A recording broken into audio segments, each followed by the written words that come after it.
Të nderuar teleshikues, mirëmbrëma. Emisioni përmes sotme në shtin darë në 3 pjesë. Po, mos u tërni se 3 pjesë do t'i bëjmë pak në të vogla se cilin që të mos si knaqen këta dhe qerga, operatorët, kërë them këtë fjerën që do t'i bëjmë më të shkurtra. Në pjesën e parë do të flasim për ngjarjet e kronikës, duke filluar me zjarrin që shkrumboi pallatin në Tiranë, një tmerr i madh për kryeqytetin. Se ne kur na bie zjarri, gjithmonë kur na bie zjarri për të gjitha gjërat atëre befas kujtohemi, themi na ra zjarri, na ra vrasja, na ra siç ndodh rëndom ndërkohë të shikos. Pra jemi me zjarri në fillim, pak momente sepse kanë lënë gjë pa thënë, por ne do të përpiqemi të themi tani çfarë ka ndodhur realisht që popullatët kuptojnë një gjë. Do të ndalim pastaj pak më gjerësisht në aksionin e SPAK ndaj një grupi shumë të fuqishëm trafikut të narkotikëve. Vazhdon kjo, në intensitet lartë kjo gjë tani se.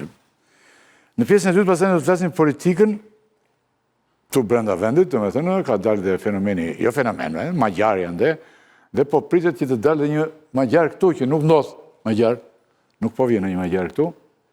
Shumë magjar janë, po përpiqen janë vënë në rrugë, por nuk del njeri. Se nuk bie do të as Rama as ky tjetri. Dhe pastaj do të flasim edhe për luftën në Iran që Donald Trumpi ka thënë që tani do mbyllet shumë shpejt. Por nuk e dim nesër ai mund të hedhë preda të tjera dhe pra këto do kemi në pjesën e parë. Klodiana Lala, faleminderit shumë. Ferdinand Dervishi, Xhevaj Xhabina Anditela, faleminderit shumë. Se gjeta. Në lidhje direkte unë do të kem, nuk e di a e kenit se inxhinier mirëmbrëma. Unë të thira ty, sepse pash lexova të gjitha që thoshin, gjëra shumë çuditshme thoshin, se ti e di që kur na bie zjarri ne tani, për të gjitha gjërat, na bie halli më të lartë, çdo zjarr që na bie, ne atëre kujtohemi që jemi të rrezikuar në botën që jetojmë, si qenie të gjalla. Edhe ka dëgjosh pash shumë momente, shumë diskutime, por më fakt më troqi dhe më duk me vërtet interpretimi që ju bet si ekspert. Klodiana Lala do të thotë çfarë ka ndodhur në fare pak 3-4 minuta dhe pastaj ti me njëherë unë do të pyes. Jemi okay, faleminderit shumë dhe do të. Okej.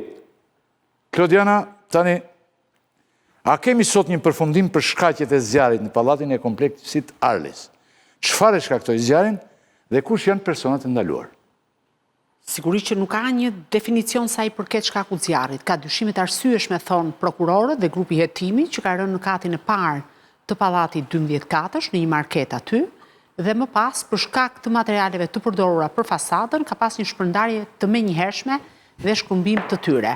Janë të arrestuar 4 persona, ndërkohë që është shpallur në kërkim pronari i Arlis Ndërtim që është biznesmeni Armand Lilo, personazh shumë i njohur, ne e dim me lidhje të forta politik, njëri i cili ka ndërtuar në pjesën më të madhe të Tiranës, patjetër që janë duke kryer akte ekspertime, sepse për momentin ka të bëjë me 2 shtylla të hetimit, njëra që lidhet me fasadën dhe është përdorur një material jo i certifikuar, disa herë më i lirë se ai që është, nëse mund ta quajmë me gjuhë të thjeshtë, lesh guri që do të ishte i pa depërtueshëm nga zjarri, e para, e dyta ka patur problematika me shtesa të pallatit, sepse leja është marrë ndryshe, ndërkohë që më pas rrugës ka pasur shtesë të lejes, pra ndërtim në mënyrë të paligjshme dhe që është legalizuar në vitin, gjithë procedura e legalizimit është përfunduar në vitin 2022, dhe e treta ka të bëjë edhe me momentin e ndërhyrjes. Po të shikoje me kujdes, unë kam ndjekur gjatë gjithë kohës live, kishte problematika sa i përket zjarrfikses, pavarësisht se autoritetet nuk e pranuan një gjë të tillë. Pra për të zhvendosur shkallën e zjarrfikses ishte shumë e vështirë për shkuar për shkak nga kati 4 në katin e 10 apo në katin e 8. Dhe kjo krijoi problematika. Shqetësimi tjetër i madh ka të bëjë edhe me faktin që një pjesë e mirë e rrugëve për të hyrë tek pallati që ra edhe zjarri në katin e parë dhe është një market aty, ku mendohet që ka nisur nga disa kuti kartoni, por kjo është vetëm një hipotezë paraprake, jo përfundimtare, sepse nuk ka dalë akoma akte ekspertiza përfundimtare. Kishte problematika për ty, pra për shkak të ndërtimeve pa leje dhe për shkak të rrugëve pa rrugë që janë në Shqipëri, u desh gati 15-20 minuta të bëheshin dhe shembje që të futej zjarrfiksja. Tani, sa i përket personave që janë arrestuar, janë administratori, inxhinier, por edhe administratorja e marketit, aty ku mendohet që është edhe zanafilla e zjarrit. Marketi kush është se donin të ampleksin këtë punë deri në pjesëmarrje bankash, Po marketi nuk e thoshin se marrin dhe reklama dhe s'kan dhe faj. Jo, nuk kam asnjë kompleks lidhje me këtë, është Big Market në katin e parë. Personalisht nuk kam asnjë kompleks, po mendova që ka të bëj me korrektësinë në raport me biznesin. Është tek Big Market dhe është arrestuar administratoria. Për mua arrestimet janë shumë të nxituara. Pse e them këtë gjë? Jo, sot kanë thënë që disa fëmijë e kanë shkaktuar. Sot, një lajm e pashë... Atëherë, tentativat për ta delegitimuar dhe për ta banalizuar dhe relativizuar këtë çështje janë shumë të larta. Po ka shumë probleme kjo histori. Së pari ka të bëjë... me kush e shkaktojmë, jo. Nuk ka, që në momentin që ne kemi ndërtime të kësaj natyre, në një cilësi skandaloze, se ka një problem, zoti Rakipi, për të marrë në dorëzim kur mbaron një pallat, nuk ka rëndësi është një kat apo 25 kat. Në momentin që merret në dorëzim, gjitha inspektoriatat dhe institucionet shtetërore duhet bëjnë disa certifikime. Kalon në disa faza derisa duhet kolaudimi përfundimtar. Në rastin konkret, vetëm këtë fjali do them, në rastin konkret, fakti që Arlis në ndërtim ka dalë jashtë lejes në ndërtimit, sepse është e konfirmuar dhe unë kam dokumentat... Të gjithë kanë dalë jashtë lejes në ndërtimit? Pa tjetër, nuk po them që është i vetmi, po flasim për këtë pallat, pastaj nëse flasim për të... Jo, po bërë të fjallë për një lëndë që nuk... Po pra, është përdorur një lëndë mbushse, e cila ka dhënë flak me njëherë, pra në vend që të përdorte materialin që normalisht nuk do ta lejonte zjarrin të depërtonte, këta kanë përdorur, nëse mund ta themi shkum, dhe ajo ka marrë në mënyrë masive. Sepse nëse do të ishte përdorur veshja e fasadës ndryshe dhe materialet do të ishin të certifikuara, patjetër, ajo është e gabuar. Absolutisht. Ja të pyesim inxhinierin. Zoti Meçe, ndihmoni ju lutem. Ju, unë ju thash që domethënë ju dëgjova dhe kuptova çfarë ju thatë dhe kjo është arsyeja që unë ju telefonova sot dhe ju thash që duhet patjetër të bisedojmë për këtë moment. Ta themi fare qartë, çfarë materiali është përdorur në fasadën e pallatit, bëjmë fjalë për fasadën, se një aksident, një copë zjarr, një ndezje letrash, mund ndodh kudo. Por çfarë materiali është përdorur këtu në fasadën e pallatit që është shkëmbuar në Tiranë? A është materiali i lejuar nga ligji në Shqipëri apo ligji është maliqi këtu? Dhe a është përdorur njëjti material në shumë ndërtime të tjera? Se këtu është rreziku pastaj se. Hajde u dojt një po. Dëgjova me vëmendje gazetarën tuaj dhe për të vërtetës kam jo kontestime, po të merrëtish kontestime, sepse është një zë i cili sot është bërë jo, të kuptojmë si frym, është përhapur në opinionin publik duke dhënë disa të vërteta që nuk janë të vërteta. Së pari do të them, gjithë fasada është veshur me lesh guri. E gjithë fasada është veshur me lesh guri. Jam i qartë. Detaj arkitektonik i përdorur atje është një detaj që është standard dhe shumë i mirë si detaj. Që do të thotë veshje me lesh guri, izolimi i leshit gurit nga ambienti me një material që ky është plastik, ja ku është lesh guri, shifeni se po nxjerrin fasadën, i gjithë ky është lesh guri që nuk digjet dhe nuk është djegur. Ka një material plastik që vjen pastia që izolon leshin e gurit në ambientin e jashtëm, sepse leshi i gurit në veprim në agjentin atmosferik shpërndahet dhe është i dëmshëm për shëndetin sepse vjen në fraksione shumë të imta dhe dëmton shëndetin, dëmton mushkrit. Për këtë arsye vendoset pjesa e dytë. Së treti vendoset alukobondi ose veshja e jashtme. Duket alumin, me një shtres tjetër. Atëherë, alukobondi është i përbërë nga një shtres alumini dhe mëtej pastaj një shtres që nuk është shkum, prandaj ta theksoj edhe një herë që në fillim, por është polietilen. Polietilen që do të thotë lëndë që vjen nga ojli, nga nafta. Që digjet në mënyrë të atëherë është bazë hidrokarbure, me bazë hidrokarbure. Po, këtu qëndrojmë, zoti Meçe, te kjo këtu qëndrojmë. Jemi okej. Ja pra, jam shumë dakord me to. Po, inxhinier, vazhdo. Këtu qëndrojmë.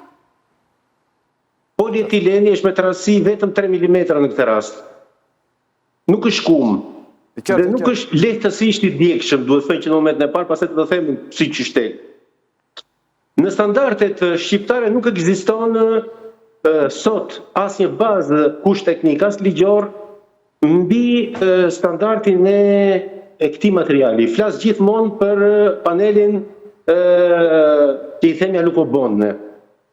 Por ka një detyrim që të respektohet standardi evropian i mbrojtjes kundër zjarrit. Që do të thotë, standardi evropian klasifikon disa shkallëzime të materialit që përdoret për fasada, dhe ai i cili është i domosdoshëm përdoret të fasada është opsioni A2 dhe A4. A2 dhe A4 kanë këtë strukturë alumin, përsëri kanë këtë materialin që po them unë, por që nuk është i djegshëm, ky është ndryshimi. Materiali polietilen mund të ketë aditiv brenda, të cilët e kthejnë polietilenin në material të padjegshëm, por mund të jenë dhe materiale të certifikuara tani me jo me PE, se në standardin evropian është PE polietilen, por është me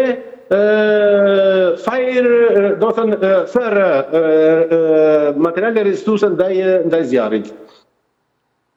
Si detaj arkitektonik duhet të thënë që është detaj më i avancuar i një fasade. Tani do vite tek Zoti Meqe, mund t'ju bëj një pyetje? Zoti Meqe, mund t'ju bëj një pyetje? Ta paroj dhe këtë Jo, ta bëj pyetjen se të lutem, ta bëj pyetjen se i shërben bisedës. Çfarë garancie keni ju që janë zbatuar këto standarde, sepse vetë autoritetet, kreu i zjarrfikseve natën e ngjarjes, pranoi publikisht me zë dhe me figurë që fasada ka ndikuar në djegjen e menjëhershme, është me zë me figurë, mund ta ndjekim, mund ta kthejmë pas, e para fare. Kjo që thoni ju është komplet teorike dhe janë standarde. Çështja është, a janë zbatuar këto standarde në rastin e Arlisë në ndërtim? Ky është diskutimi. Nuk i heq asnjë presje asaj çfarë ju thoni. Çështja është, në rastin konkret, për sa kohë nuk kemi një akt ekspertizë, se nuk ka një akt ekspertizë fare. Dhe kjo është një maskarat. E para, e dyta, si e thoni ju prera ziliqar që... E kishe pyetje apo e komenta marrësh? Jo, edhe pyetje dhe koment, se kam drejtën time, apo jo? Po sprit, jo, po dhe ta bëj pyetje pastaj komenti.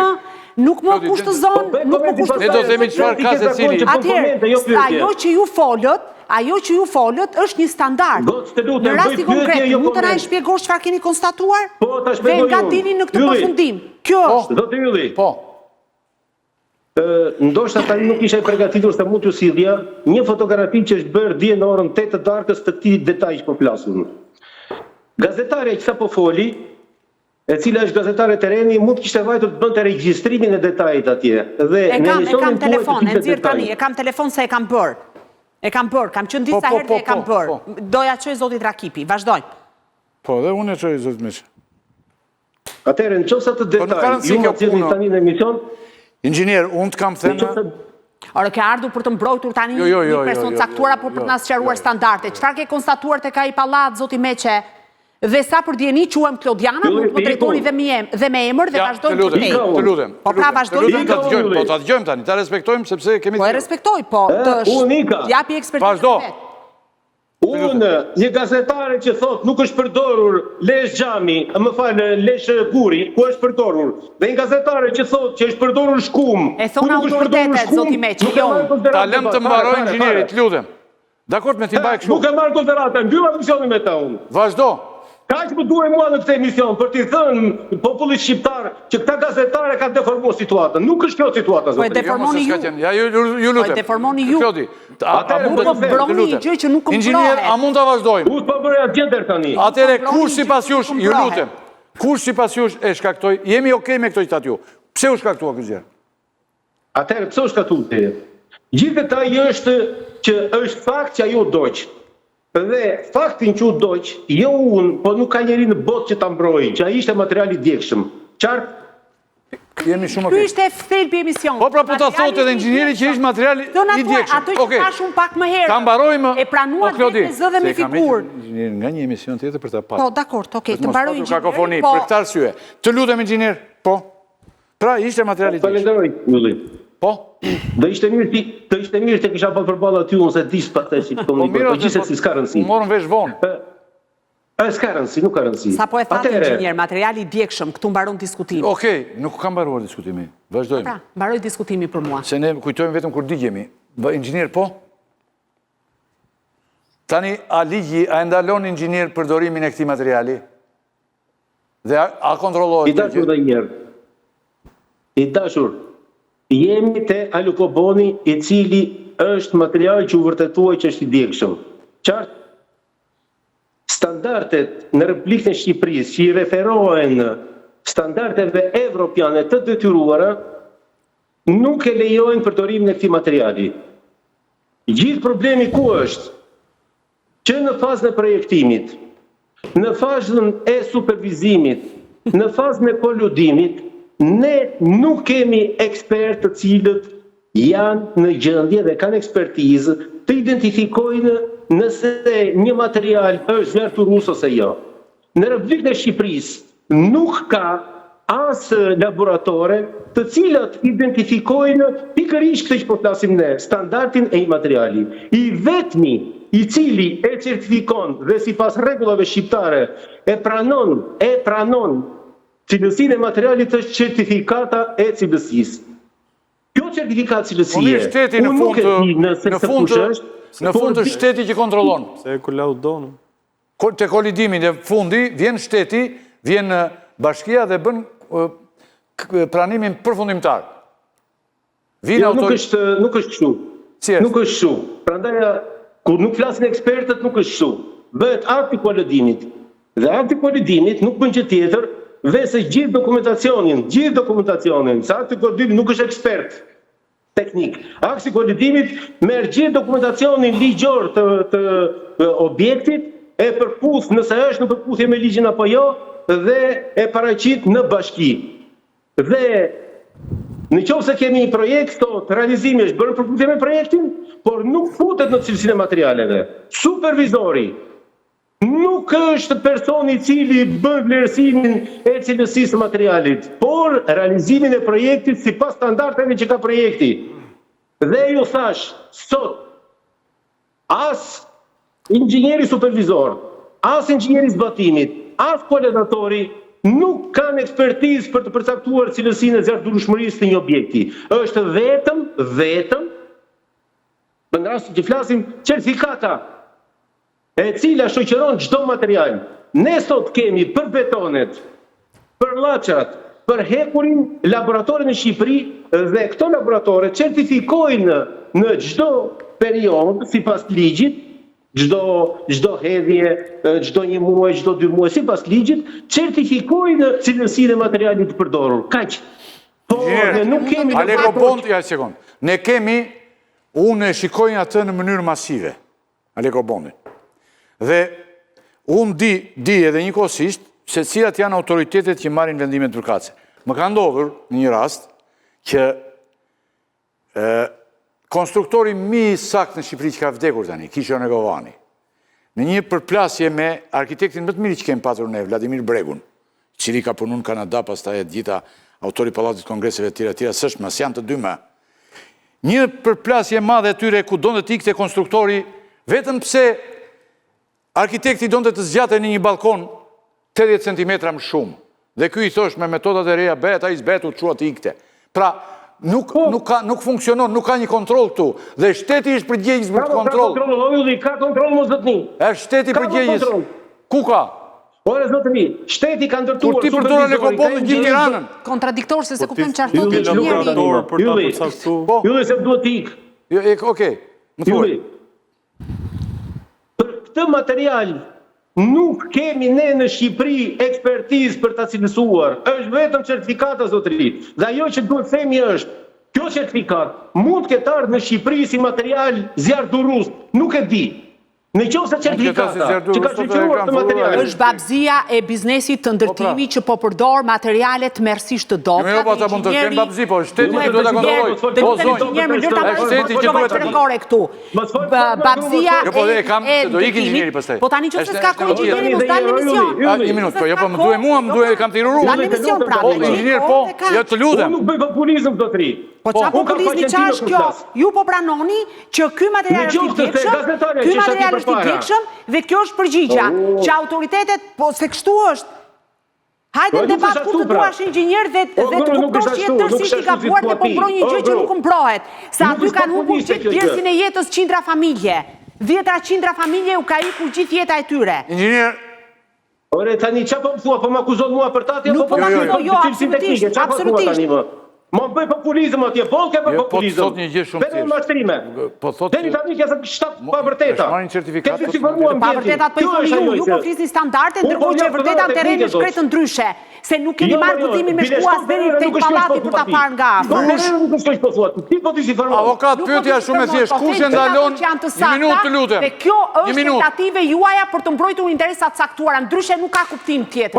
Po, ashtu e lëm, Po kështu është, po pra, kështu është. absolutisht. Inxhinier, kush e ndalon përdorimin e këtij materiali? Absolutisht certifikata. Projekti e ka që duhet të Ore, kush e ndalon? Certifikata thot. Kontrolli institucional. Po certifikata mund të jetë falso gjithmonë apo? Kontrolli institucional. Një minutë. Ka kontroll, duhet të ketë kontroll institucional. Në Shqipëri. Ore, të po flet, ti apo flet ajo tani më. Një minutë, Klodi, të lutem. Po na los. Po s'kam çat bëj Në tash. Shqipëri, mbeta duke thënë, nuk ka institucion që e certifikon. Përveç certifikatës që vjen nga fabrika. Atëherë po na thua të Certifikati mund të jetë digjen. falso. Le të digjen shqiptarët, le të humbasin çdo gjë dhe kaq. Okej. Të mbaroj se do i. Në qoftë se çfarë ka ndodhur tani? E njëjta gjë ka ndodhur para 3 vjetësh në Angli. Gjithë Anglia u ndërtua në këtë formë. Plasi Zari, atëherë doli vendimi i qeverisë me ligj që u ndalua absolutisht përdorimi i këtij materiali. Sot qeveria mund të dalë dhe të thotë ndaloj përfundimisht të material. Përfundimisht. Dhe duhet t'jap pushte shumë të forta sigurie, ajo që me drejt thoni ju, që nga sot e tutje, si do ta kontrollojmë certifikatën nëse është rreth siguar ose jo? Në qoftë se ka, gjithmonë. Pe se nuk kontrollon flas dot. inxhinier. Për shembull, njerëzit më shkruajnë mua, që s'jam fare dhe nuk e di kush është, më shkruajnë për shembull që po të kishte lesh guri, do bëj një mal me lesh poshtë. Se leshi gurit nuk digjet. Aty s'ka mbetur lesh guri. Ylli. Po nuk ka përdorur në sasi të papërfillshme. Po, Kjo është ja, një sekond, Klodi, të lutem. Po, Mbrapa kurizitat ishte fasada. po, Fasada ishte e veshur komplet me lesh guri, çfarë po diskutoni më tani? ishte. Ashtu thoni ju. Hetimi thotë ndryshe. Hetimi thotë ndryshe, Gjithë zot. fasada ishte e veshur me lesh guri, le të Hetimi thotë Le të thotë, inxhinieri thotë fjalë. Po, inxhinieri s'mund të thotë një gjë që është... Ylli, Falenderoj shumë. Hajde. Faleminderit. Se është në unë e thira për të nxitur diskutimin dhe Po nuk mund të mbrojt një gjë pa mbrojtshme zotin. Po e ka ardhur një material, jo, ai nuk po e mbron. Ai thot ka ardhur një material që ka pallatet në Tiranë. Certifikimi mund të jetë falso thot. Kush e pranon certifikimin? Certifikimi mund të jetë falso. Kjo që po diskutojmë ne ka një problem shumë të madh. Aty ka, të lutem pra. Nuk është zyra, nuk është ligji. Po pra pikërisht, ta bëjmë me ndryshim ligjor. Nuk mund të rrinë pallatet në Tiranë, nuk me sahat.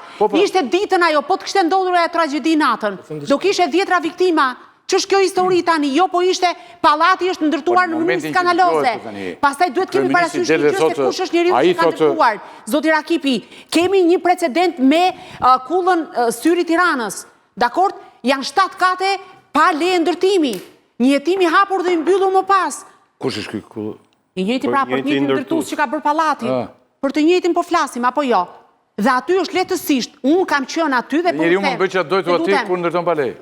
Po pra po, dhe ndërkohë ka një gjë ku janë institucione, se nëse ne pranojmë që këtu nuk pas ka kontroll certifikat, ka nevojë për ndryshime ligjore, të fillojnë nga ndryshimet ligjore.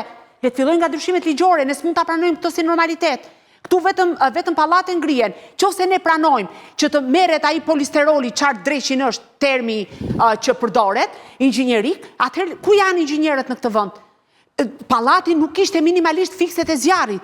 Aty ishte një katrahur, domethënë. Po tani, shteti është përgjegjës, po pra. Patjetër pra, për shtetin po flasim. Ja pse po flasim. Ja pse. Se shteti ka lënë një ky është një pallat. Nesër larg qoftë, mund të digjen njëkohësisht se goja nuk është gjë në këtë rast. Mund të digjen një minutë. Mund të digjet gjëja tjetër. Shiko, këtu nuk ka asnjë rregull dhe asnjë gjë dhe shteti nuk kontrollon. Këto po diskuton. As rregullat elementare kundër zjarrit nuk ekzistojnë nëpër pallate. Po të shikosh. Nuk ekzistojnë fare. Fare me fare. Se ne të gjithë banojnë për pallate. Po shumë mirë, këto po themi, shteti ku është? Se mos funksionimi shtetëror ka sjell këtë pasojë. Pallatet nuk kanë asnjë mbrojtje më zonjë. Po pra, po këto po themi të gjithë. Deri te certifikimi i fasadave. Teorikisht dalë edhe unë e marr librin. Por ky shtet dhe ky njeri që merret tani, që ditë merret me ndërtimin, me të gjitha këto, ditë merret bukur, nuk mund t'i rregulloj këto rregullat e fasadës si të më bën këto. Kështu që kjo është gjëja më e thjeshtë që mund të bëhet dhe të rregullojë. Ka dhe një gjë tjetër, që doli, besoj këtu, është fakti që, një kompani e huaj apo e ka prodhuar këtë material dhe i ka vënë stampën si një material zjardurues, apo jo. Dhe është shitur, pra është, dhe nuk ka qenë i tillë. Atëherë, institucionet e shtetit tonë duhet të shkojnë dhe te kjo firma. E mban ajo për përgjegjësinë totale nëse ajo ka bërë këtë falsifikim. Përgjegjësia totale. Përgjegjësia totale i shkon asaj. Nëse biznesmeni ka përdorur materiale nga më të lirat dhe pa marrë parasysh se ato, një nga ato apo marrin flake tjera, është tjetër gjë. Nëse e ka vënë gabim materialin aty, prapë është tjetër gjë. Por nëse ajo është e falsifikuar nga një X firmë, duhet i shkoj faturës gjithë kompanisë që e ka prodhuar fatura se çfarë ndodhi. Ajo faturën e dërgoj, më i tha, do vita beta. Ai da urdhër, kryeministri. Jo pronari, ai që ka prodhuar atë dhe ka gënjur. Po, ne jemi mësuar në Shqipëri me pallate me suva ose me pllaka. Po. Tani, e tha, ka ndodhur para 3 vitesh, ka ndodhur në 2017 në Londër, u Deutsche Grenfell Tower, ishte me të njëjtën mënyrë ndërtimi. Dhe pastaj vënë rregulla të reja për ruajtjen kundër zjarrit. Por materiali i përdorur këtu është material shumë i mirë si material, sepse ka për qëllim izolimin, ngrohjen e godinës. Po, që të mos marrësh energji. Si fasadë nuk ka nevojë më të riparohet se rrihet tillë për 100 vjet. Pra, nisja është qëllimi duhet të ishte i mirë. Por mënyra se si është vendosur, mënyra se si është punuar me të, pa specialitetin e duhur, pa garancitë e duhura, shkakton këto pasoja. Pra ti vendos një gjë të re, pa ditur si ta vendosësh. Ai e vendos gabim. Shteti nga ana vet, institucionet shtetërore nuk kanë ekspertizë, nuk kanë ekspert që mund të njohin kaq mirë këto lloj materialesh. Pra këtu çalon e gjithë të paaftësia e tyre për ta vendosur materialin dhe për ta kontrolluar, sepse zjarri nuk është shkaktuar as nga leshi i xhamit, as nga polisteroli, është shkaktuar nga ajri, sepse aty, prandaj që thonë vetrata, kalon gjithë ajri nga poshtë, lart, qëndron ajri gjithkohon, organizon ftojen e godinës. Dhe prandaj ti e shifje zjarrin që sekondat e para në katin e 56. Edhe ky është një problem i konstruktorit. Domethënë janë të gjithë ekspertizë munguar në të gjithë aspektet, edhe atyre që e kanë ndërtuar dhe atyre që duhet ta kontrollojnë.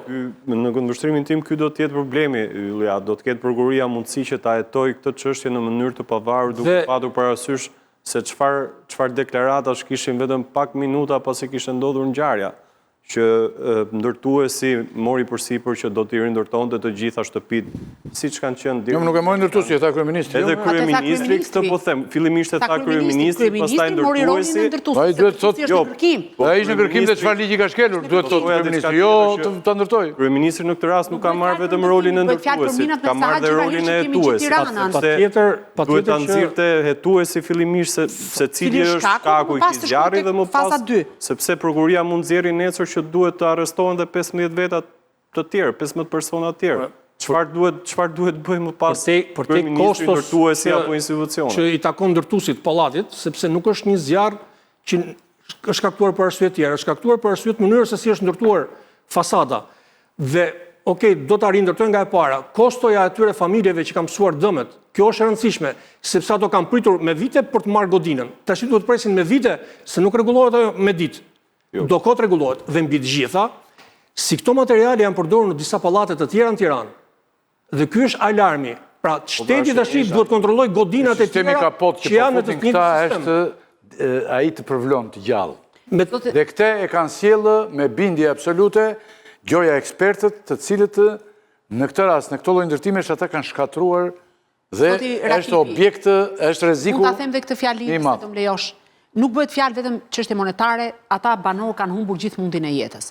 Takova sot njërin nga banorët, janë çift i ri me një fëmijë të vogël që banonin aty. Dhe di çfarë më thanë për te të gjithave që mund të shpërblehen etj me radhë dhe mund të rindërtohet, problemi është tani na kanë ikur gjithë kujtimet e jetës. Domethënë është e tmerrshme ajo çfarë ka ndodhur dhe është e gjitha përgjegjësi institucionale. Çdo gjë. Që nga fotot e fëmijës, fotot të martesës, kujtimet e tyre, dokumentacionit e ratë. Pra gjithë jetë e tyre është shkatruar për shkak të babëzisë së një biznesmeni që ka përdorur materiale surrogato dhe nga ana tjetër pa aftësisë institucionale për ta lejuar këtë gjë. Problemi është që nuk është vetëm ai pallat. Janë me 10 në Tiranë, të cilët janë përdorur materiale të tilla. Dhe çfarë do bëj prokuroria? Se zoti Meqe thotë nuk ka ekspert. Kur do ta ekspertoj këtë pjesën dhe të nxjerrë? Po prandaj duhet reagoj. O ekspert për ta përdorur që kompania mund të bëjë, kompania mund të jetë, ajo që ndërton mund të jetë vrastare. Shteti duhet ta kontrollojë atë. Patjetër. Shteti. Nuk mund të dalë shteti tani thotë ti do ta ndërtosh shtetin dhe rindërtosh shtetin dhe mbaroj puna. Nuk është kështu. Ai është një, duhet të nxjerrët çfarë ka ndodhur konkretisht një herë. Dhe e dyta, sa gjerësisht është përdorur kjo në Tiranë dhe çfarë mund bëhet? Kjo nuk del Tirana apo në gjithë vendin? Kjo nuk del që ditën e dytë të hetimit, zoti Rakipi, që çfarë shkaktoi realisht këtë zjarr. Kështu që duhen disa kohë hetim, edhe të dalësh ditën që ka ndodhur ngjarja dhe të thuash që ndërtuesi nuk kishte faj dhe ndërtuesi këtë radhë do të marrë përsipër gjithë shpenzimet e familjeve, atëherë në një farë mënyrë ti ke bllokuar edhe hetimin, i thua prokurisë dhe institucioneve të tjera që mos hetoni sepse askush nuk ka faj në këtë histori. Jo, një hetim i plot është i nevojshëm vetëm për të kuptuar se çfarë mund ndodhë në pallatet e tjera të tilla në Tiranë. Për çfarë masash parandaluese duhet marrë për pjesën tjetër të godinës, për godinat mbrapa, se janë të gjitha njësoj të ndërtuara. Apo më shkruan për shembull Dorian Delidim, thotë për çdo pallat pas koncert duhen vendosur hidrantet e ujit. Po. Edhe te garazhet. Atë që vita më herët, të gjitha. Është një sistem që duhet vendosur sepse kisha një zjarri mund bjerë, mund bjerë. Zjarfikës në lidhje të drejtë për drejtë dhe këtë thoshte. Nga të gjithë inspektimet dhe çfarë pash në atë pallat mungonte kjo pjesë, dhe kjo mungon pjesë ndërmuese. Po jemi dhe një popull për shembull që po ta vesh. Nuk reagojnë. Është shumë e vështirë, jo vetëm nuk paguan. Nuk paguan 5 euro. Ne na ndodhi tërmeti atëherë, morëm vesh që një pjesë godinave ishin ndërtuar pa sasin e duhur të çimentos. Dhe kjo ka ndodhur gjatë ditës, se në Londër ndodhi natën dhe pati mbi 80 të vdekur. Këtu ka ndodhur ditër fati i madh dhe ka shpëtuar njerëzit, se po ndodhte natën do kishe pa diskutim. Çfarë pritet tani? Po nesër 4 arrestuarit pritet të dalin për mas sigurie, po unë ndaj thash që është një arrestim i nxituar. Jo se aty nuk ka përgjegjësi. Po ndoshta për të zbutur. Po pra, edhe kjo teoria që zjarrin e kanë vënë fëmijët e tjerë me radhë. Ore, ne s'mund të marrim dhe të gjykojmë një fëmijë që mund të ketë hedhur, nuk e di, një shkrepse. Nuk mund t'ja lëmë ne fatin e qytetarëve në dorë të rastësisë. Do thotë duhet ketë masa institucionale për këtë çështje, por ka nevojë për një hetim të thelluar dhe të ketë një kontroll nga të gjitha inspektoriatet. Zoti Rakipi, pjesa më e madhe e pallateve në Tiranë janë pallate të cilat kanë dalë jashtë lejes të ndërtimit dhe janë legalizuar më pas, do duhet ketë një hetim masiv në lidhje me këtë gjë. Kush janë këto pallate, sa e dëmton kjo fasadën, strukturën, materialin e përdorur e tjera me radhë. Dhe normalisht ky nuk është një hetim që ka të bëjë vetëm me 2, 3 apo 4 të arrestuar dhe shpalljen e një biznesmeni në kërkim, se jam e sigurt që Armando Lilo prap nesër do jetë i lirë, siç ja hodhi edhe për pallatin e parë. Se është miku i politikanëve, kjo dihet botërisht. Nuk ka nevojë. S'është vetëm ky, prandaj po them, ka nevojë për një hetim të thelluar për të gjitha rastet. Klodi, që më ka ndodhur me 2 njerëzit më të shuar, nga më të shuarit në Negovani, domethënë si konstruktor dhe arkitekti, ishin 2 më të mirët në Shqipëri. Dhe përplasja e tyre, unë e kam ndjekur me sytë e mi, më bëri përshtypje shumë të madhe. Për të dalë 60 cm më shumë në një balkon. Sheri tyre, përplasja e tyre ishte aq e madhe sa u ngrit konstruktori, po tha vazhdojnë, unë po iki. Po iki, tha, vazhdoj kytë. Që ai ishte një arkitekt shumë i zoti. Pra, varet shumë nga këta të cilët vetëm firmosin, marrin pagat e gjithat. Pra, dhe si popull ne kemi probleme. Përveç shtetit, që nuk ekziston fare, jep lejit pasin standard, siç më shkruajnë vazhdimisht tani. S'ka patur reagime kanë në gjitha zjarret. Qytetarët që kanë pas shtëpit atje janë në dorë të shtetit në këtë rast, se ku janë ata kontrollin e cilësisë së ndërtimit. Klodi, ku janë? Po, prefekti i Tiranës tha që të shkojnë te kushërit. Besoj se pjesa më kryesore në këtë moment është një ekspertizë. Pse u dogjë në këtë formë?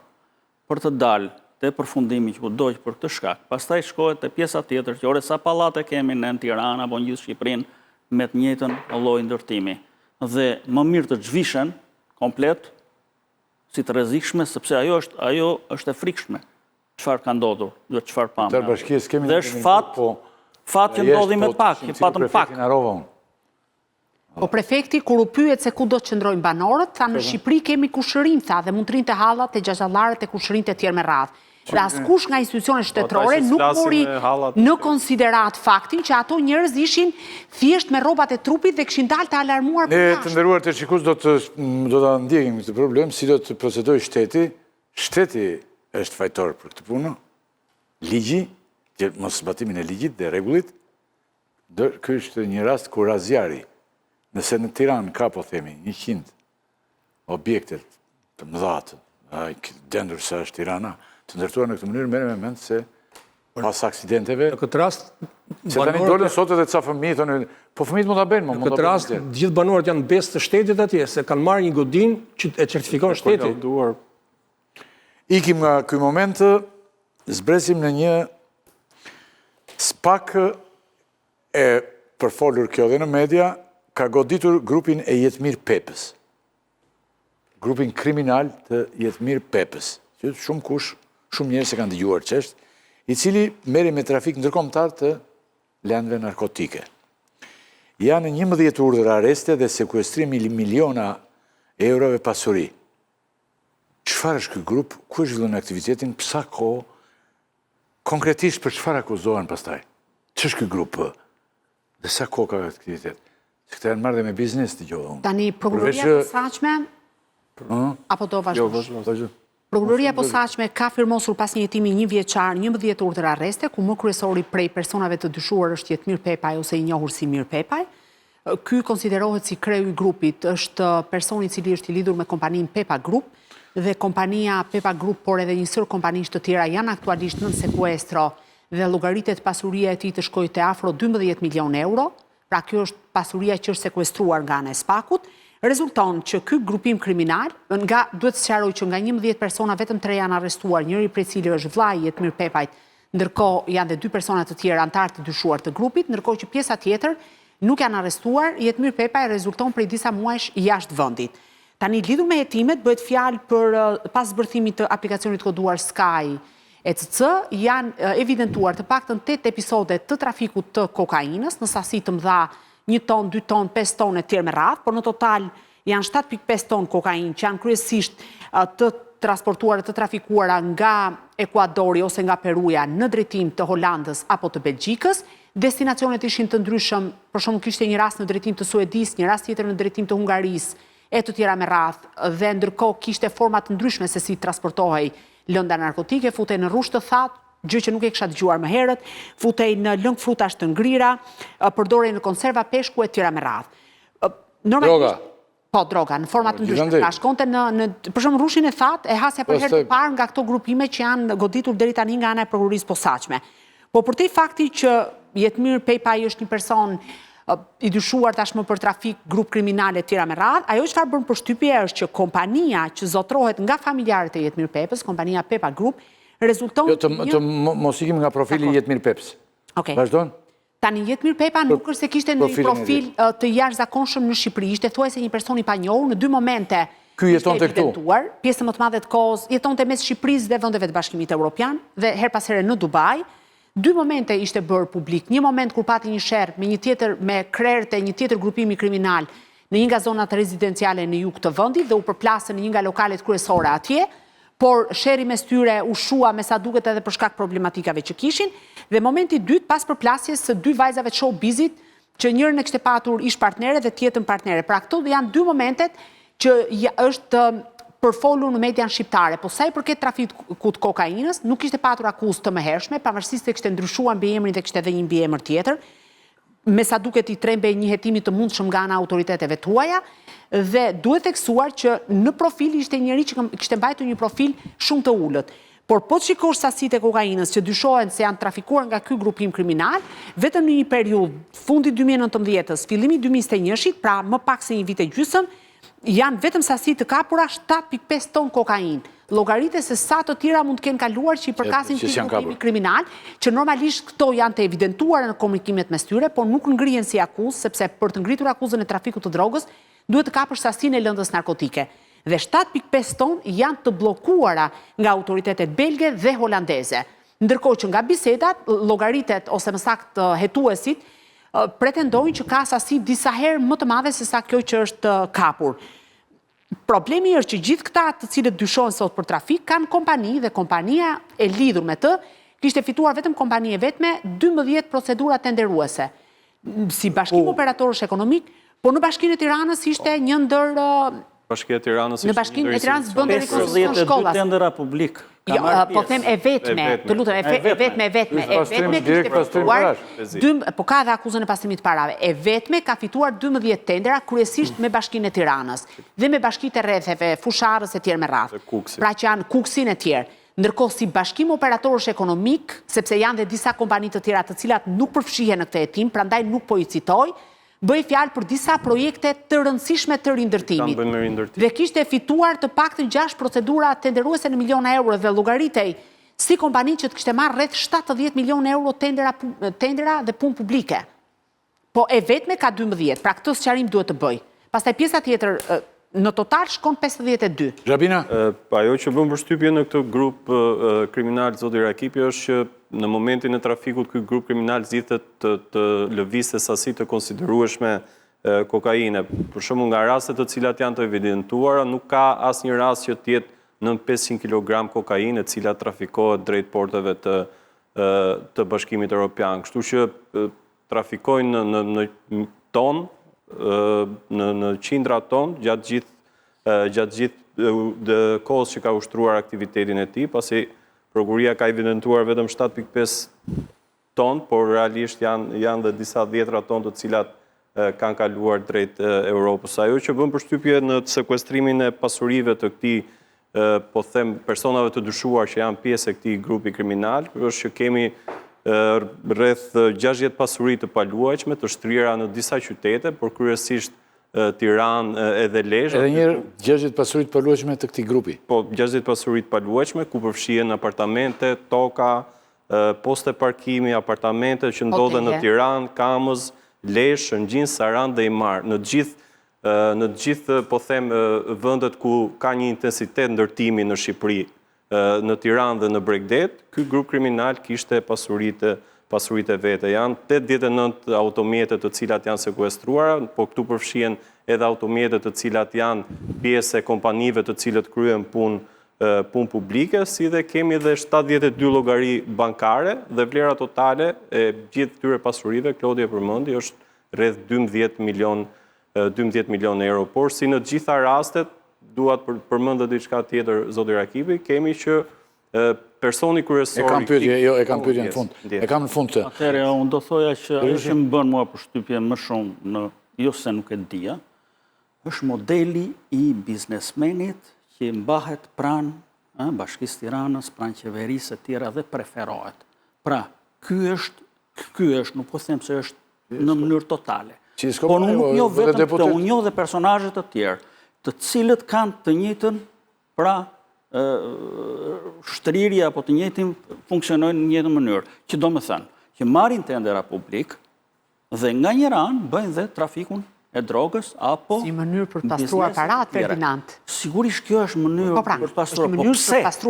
Jo, kjo është një ofertë. Pra, këto ofrohen, këto bëjnë një sasi të madhe paresh në Europë me drogë dhe ofrohen si biznes dhe ajo që është pikpyetja e madhe, si ka mundësi që u hapet dera këtyre lloj robëve? Si ka mundësi? Nuk është rasti, nuk është vetëm ky rast. Ky rast doli dhe u bë publik. Unë di rastet të tjera. Si ka mundësi që këta drokasin në derën e një ministri, e një kryetari bashkie, të kryeministrit dhe u hapet dera? Si ka mundësi? Pra ky është modeli eksakt që tregon degenerimin e një shteti, një shoqërie të tërë. Ky është modeli. Ka vite, po ne flasim paratë e drogës që investohen në ndërtim. Në këtë rast janë investuar në punë publike. Pra ky është rasti, nuk kam dëgjuar një rast të dytë, që një kompani të ketë suport një bandë kriminale, një bandë që merret me trafik. Paratë e trafikut përziheshin me paratë që fitoheshin nga tenderat publik. Dhe këtu pastrohen në mënyrë shumë të qartë se sa në ndërtime kullash apo ndërtime pallatesh. Tu jepen paratë, merr paratë e shtetit, xhiron paratë e shtetit, fut paratë e tua dhe besoj edhe këtu është e vështirë për spakun për të gjetur mënyrën se si janë investuar paratë e fituara nga droga në perëndim te tenderat publik, te tendera të Bashkisë Tiranës për ndërtimin, tenderat bashkive të tjera, të Durrësit, të Krujës, për ndërtim shkolla, ka ndërtuar shkolla me këto para. Që kjo është e rëndësishme. Dhe shkolla, ha? Po, ka ndërtuar dhe shkolla. Kanë marrë para publike për ndërtuar shkolla. 3.7 milion ishte një tender shkolla Pjetër Buti, mos gabojt e lista atyre. Rekonstruksione... Po ti themi këto, ka njeri që ka ndërtuar konkretisht? Janë marrë me rindërtim. 20 milion euro kanë shkuar për shkollat. I ka marrë këtë tender. Logarit, Yli, në 2020-2021 janë transkriptuar bisedat e SKECC-s. Dhe në atë periud, 2021 këte, ata janë marrë me procesin e rindërtimit, kanë ndërtuar pallate të 5 maj. Kanë ndërtuar sa pallate rindërtim, sa pallate rindërtim. Pra kanë marrë tendrat e Bashkisë Tiranës për të rindërtuar pallate. Dhe sigurisht që aty kanë lëvizur dhe parat e tyre. Dhe pyetja që mund bëhet është pse preferohen? Sepse këta, duke pasur qëllim që këto para droge që kanë bërë andej, ti pastrojnë, janë më dorë lëshuar te ai rrushfeti. Janë më dorë lëshuar. Se kanë problem të shkojnë të trokasin një ministri. Nuk hyn në shpifitimi nga tenderi atyre. Kur bën këto parat me 7.5 tonë të kokainës, nuk hyn së 10% apo 20% që... O pra, i fitimi të tenderit, pra janë gati të paguajnë rrushfet sa kërkohet, thjesht të gjërojnë parat. Këta janë më preferuar se paguajnë më tepër se tjerët. Këta merren, këtyre u jepen tenderat, mbaroi historia. Tani me qënë se fole për tenderat, për shembull, një ndër tenderat është ndërtimi shkollës 9-vjeçare Pjetër Buti. Blerje materialesh për mirëmbajtjen e pishinave me Bashkinë e Tiranës. Ndërtimi i qendrës TEN është një qendër për rinin, po tender i Bashkisë të Tiranës. Rikonstruksion i varrezave të dëshmorëve. Ke pastaj rikonstruksion të kanaleve ujitse dhe kulluese me Bashkinë e Kukësit, shërbimi mirëmbajtjes së rrugëve rurale me Bashkinë e Kukësit, mirëmbajtje e rrugëve rurale Bashkia Fusharrës, ke ndërtimi mbrojtjes lumore nga erozioni i lumit Tërkuz është Bashkia Tiranë, ke, do më thënë, rekonstruksioni kanalit kullues në Shtiqen është po ashtu Bashkia Kukësit, ke të paktën 6 ose 7 projekte të rindërtimit. Bashkinë e Lezhës që ka të bëjë me mirëmbajtjen e rrugëve rurale, që është rreth 2.5 milion euro. Po, ishte si bashkim operatorësh ekonomik. Jo, është vetë. Këta, kur hynë kësaj pune, hynë me mendin që duhet fitojnë ca para shumë shpejt. Dhe i kanë marrë parasysh gjitha çfarë mundi ndodhi. Pra, këta kanë llogaritur edhe burgun që duhet ta bëjnë. E rëndësishme për ta është mos humbin parat. Dhe në këtë rast, SPAK ka bërë sekuestrimet. E rëndësishme është çfarë do ngelen në fund procesit gjyqësor, sa do konfiskohen nga këto pasuri të vendosura në bazë të trafikut të kokainës. Ky është problemi i madh që ka prokuroria e posaçme, konfiskimi i pasurive që vijnë nga... Se shifrat gjithmonë e ngatrojnë, pra na thonë sasi të mëdha parash, por i thonë të sekuestruara. E rëndësishme është çfarë ngelet e konfiskuar në fund. Po për ta sjellë konkretisht, për shembull në raportin e fundit të prokurorisë së posaçme për vitin 2025, shohim që pasuritë të krimit organizuar të konfiskuara janë vetëm 1.9 milion euro, ndërsa pasuri korupcioni e zyrtarëve të lartë janë vetëm 100.000 euro gjatë vitit 2025. Pra, shifrat e sekuestrimit kanë qenë 10 herë më euro. Në total janë 45 milion euro sekuestrim, por kur vjen puna te konfiskimi, kemi vetëm 4% në raport me atë që sekuestrohet. Edhe 30% të një hidrocentrali, 30% aksioneve. Pra, hidrocentrali në Fierz i kishte. Pra, hidrocentrali Fierz. Jo, një nga ato të vejlit. Pra, një njeri preferuar nga strukturat e shtetit për të futur gjithandej. Si ka mundësi që personat të tilarin të thithin para publikut, pasojnë vetë të thithin para publikut? Se pagojnë më mirë se të tjerët. Sepse pagojnë më mirë se ata që i kanë me dirs, apo se ata që i kanë me gjysmë dirs.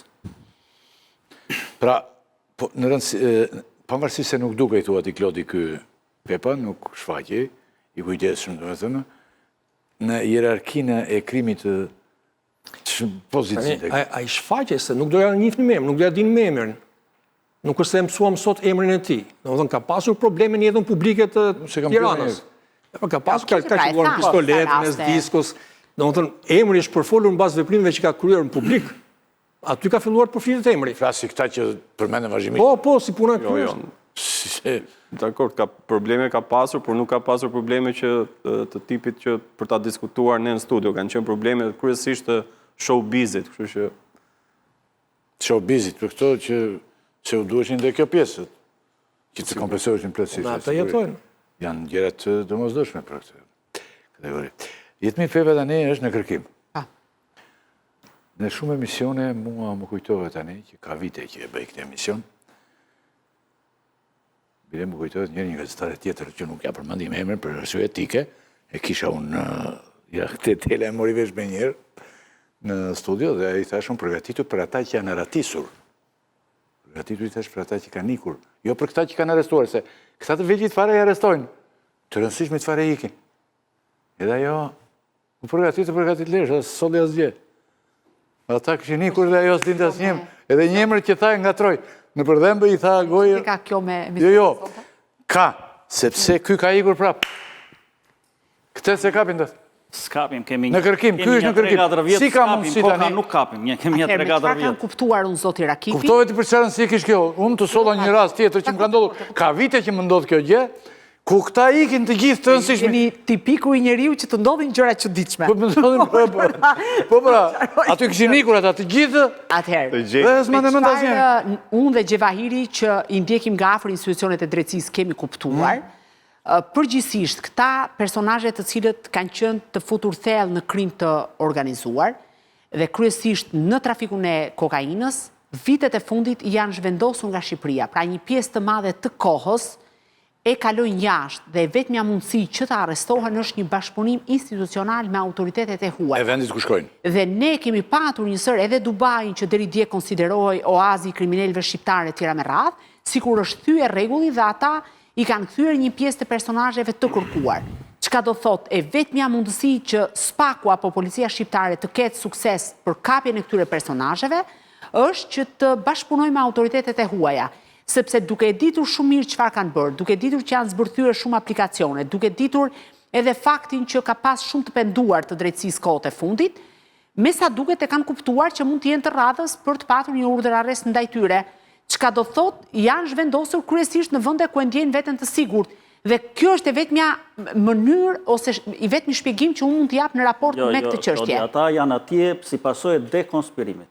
Ata e dinë Patjetër ka shumë pas mirë që ndaj tyre ka një hetim dhe ata largohen, lajmërohen në kohë. Ata bën një investim fillestar, të kapin drejtues policie, drejtues prokurorie, i paguajnë, që dhe i thonë që juve paguani prej nesh dhe mbani prej nesh me lek, vetëm na thoni një ditë përpara që ne kemi këtë problem. Prandaj është një problem. Tani që ka patur dekonspirim, nuk është problem se janë jashtë se janë prej dekonspirimit që të gjithë. Të lutem, nuk ka patur, ka dhe do të ketë gjithmonë dekonspirim. Disa vitet e fundit, 3-4 vitet e fundit, patjetër që masa e operacioneve të dekonspiruara ka qenë shumë e lartë. Por po të them vetë katastrofë. Po pra shumë e lartë tani, nëse quajmë katastrofë, si të duash, si të duash. Ajo çfarë po them tani është që sot e vetmja mundësi për të patur sukses autoritetet është vetëm bashkëpunimi me të huajt. Dhe ne kemi patur plot raste që ata që deri dje i konsideronim të paprekshëm, autoritetet e huaja i kanë kthyer. Sa ekstradime kemi Gjevahir? Kemi një numër shumë të lartë e ekstradimeve në kërkim. Po në kërkim sa kemi? Kemi dhe në kërkim. Në kërkim dhe shumë se sa janë ekstraduar. Por ama ka një gjë, autoritetet e huaja, zoti Rakipi, të gjithë janë në kërkim. Në 2 vitet e fundit, autoritetet e huaja kanë kthyer më shumë se në çdo rast tjetër. Dhe ky është fakt sepse nuk po mbajnë më njerëz të krimit shqiptar atje. Pjesën dërmuese që i kërkon prokuroria e posaçme i kanë kthyer kur i kanë kapur. A ka nga këto personazhe që jetojnë, po më po ne kemi ndurrë sa të duash, personazhe të shumë kërkuar që rrinë aty. Dhe policia e shtetit duhet realisht mobilizohet për t'i arrestuar, se jo të gjithë janë jashtë vendit. Patjetër që ka dhe dekonspirim, ka lidhje me policinë, me segmentet caktuara etj me radhë. Ka, domethënë dyshimet të mëdha për edhe dekonspirime. Dekonspirime të shumta. Kryesorja zoti Rakipi është që ata e dinë shumë mirë çfarë kanë folur në Sky dhe unë mendoj që kjo është arsyeja kryesore pse ata janë larguar nga Shqipëria, sepse ne po flasim për personazhe të cilët nuk është se kanë ikur javën e fundit nga Shqipëria, apo 2 javët e fundit. Kanë disa muaj apo në qoftë edhe vite të cilët rrinë jashtë vendit. Kështu që sa kohë ata e dinë që çfarë kanë folur në Sky ECC dhe ne gjithë e dimë që tashmë database është i gjithë në prokurinë e posaçme ose çfarë ka nevojë prokuria e posaçme e merr nga autoritetet e vendeve të Bashkimit Evropian, atëherë për ata Shqipëria është një vend i pasigurt sepse akuzat që rëndojnë mbi ta janë shumë të rënda. Grupi strukturuar kriminal, trafik droge, i thonë në llogarit thjesht mbi 15 vite. Nuk largohet o Xhev askush pa u lajmëruar që ndaj teje ka filluar një hetim, ase çan kokën njëri fare. Ata janë të investuar në këtë drejtim. E kemi në disa dosje që i ketë infiltruar policët. Ka bërë SPAK-u dosje të forta të krimit organizuar dhe brenda ke nga një funksionar të madh policie. Ferdinand, po flasim për periudhën 2019-2021. Një pjesë atyre oficerëve të policisë, që ishte rasti i Vlorës, nuk është më në detyrë, ose ka disa vite që nuk është më në detyrë. Më thuaj Ergjys Agasi, ishte gjë në Dubai kur i plase historia? Apo flasim kategori. persona të tjerë me radhë, mos flasim emrat. Ergjys Agasi Nuk ka ikur njeri pa i dhënë një indicje që duhet i ikër. Ergjys Agasi ishte eminenca gri e kryeministrit. Është histori komplet tjetër Ergjys Agasi. Unë po mbroj temën. Ergjys Agasi është komplet histori tjetër. Për pjesën e Ore bim dakord, po të themi që ata e din shumë mirë çfarë kanë bërë dhe prandaj marrin masat e largohen. Nuk ikin pa marrë vesh që është vend dikush nga mbrapa, nuk ikin. Ata e din shumë Pepa, ku mendohet se është? Është shumë komplekse, por nëse flet për Ergjys Agasin, historia e Ergjys Agasit është komplet histori tjetër. Krerët e grupeve kriminale, jo vetëm këtu, po në gjithë botën, shumicën e kohës janë arrati. Kërkohen nga policia, edhe ky është një fenomen se nuk është normal. Nuk është një fenomen shqiptar, ëh. Domethënë problemi që lind është çfarë do bëhet me pasurinë e tij pas gjyqit. Lirë deri dije more. Ai le të jetë i lirë. Të lirë Problemet ishin të lirë. Sepse s'po ndihte askush. Para dhe këtë gjithë. Nëse vazhdon aktivitetin, nëse nxjerr përsëri para. Kur është i lirë të rikthtu se çan kokën fare. Po pastaj mund të jetë arrati gjithë jetën. E rëndësishme është çfarë do bëhet me pasuritë që janë vënë me krim.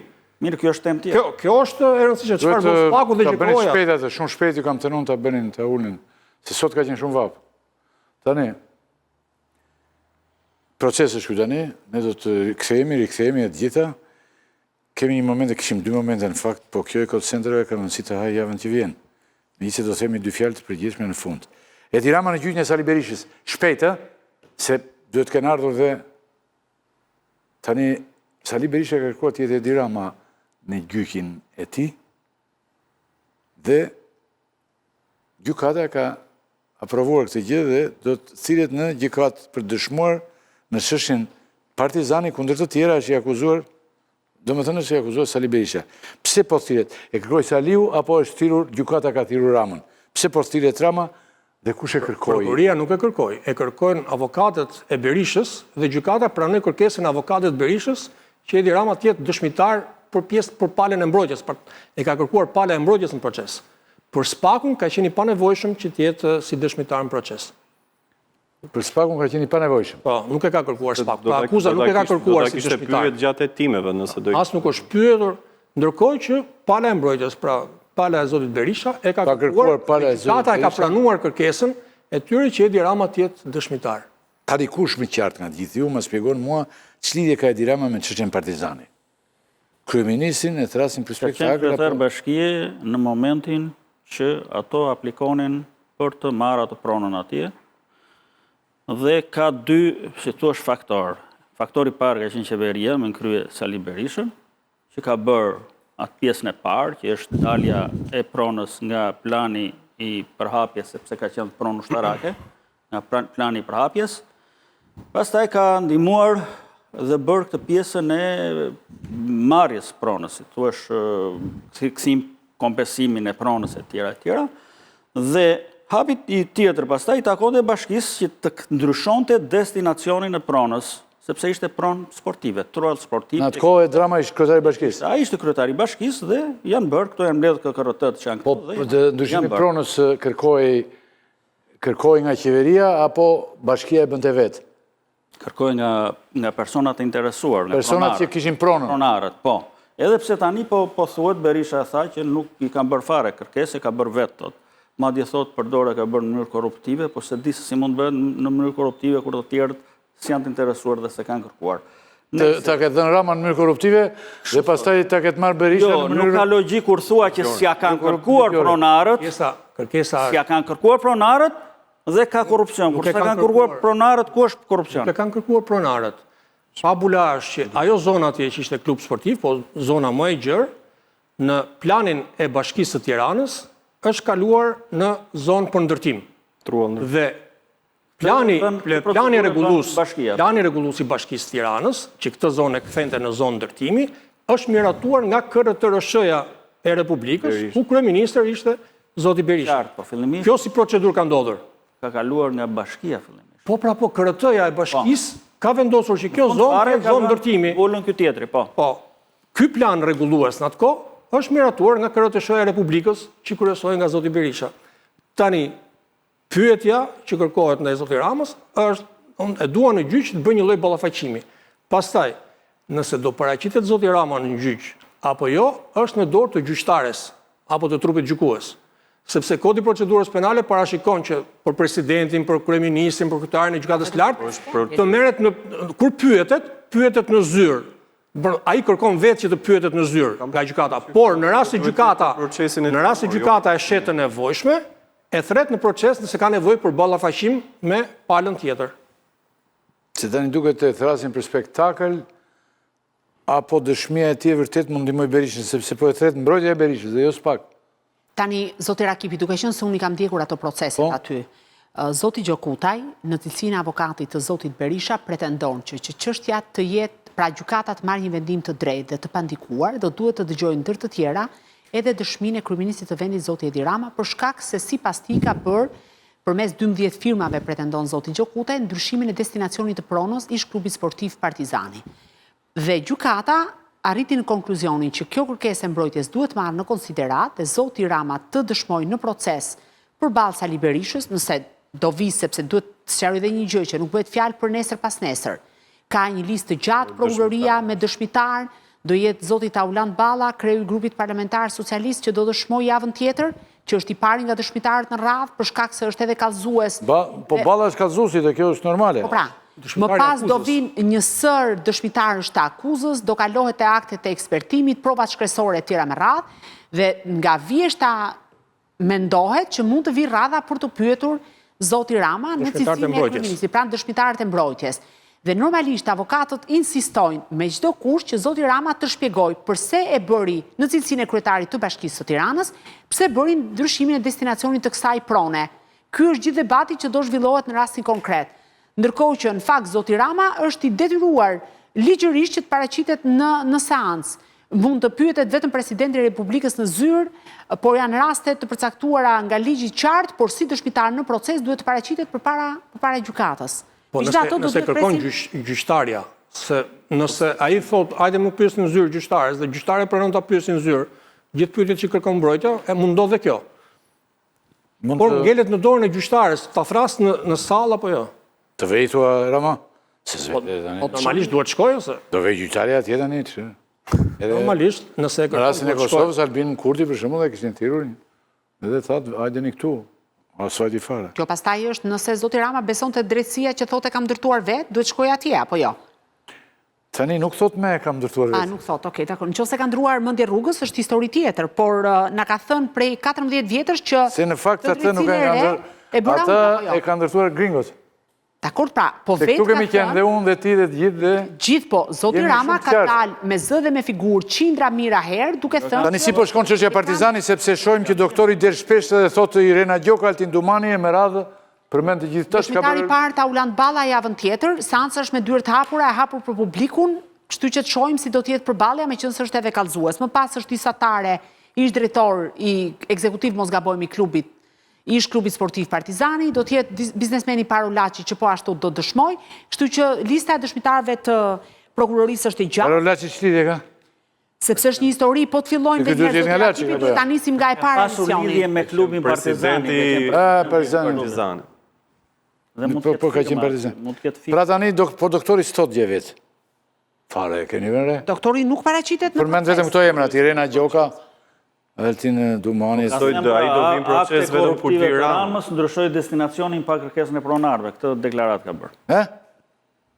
Ka deklaruar që në këtë ndryshimin e destinacionit nga fushë sportive në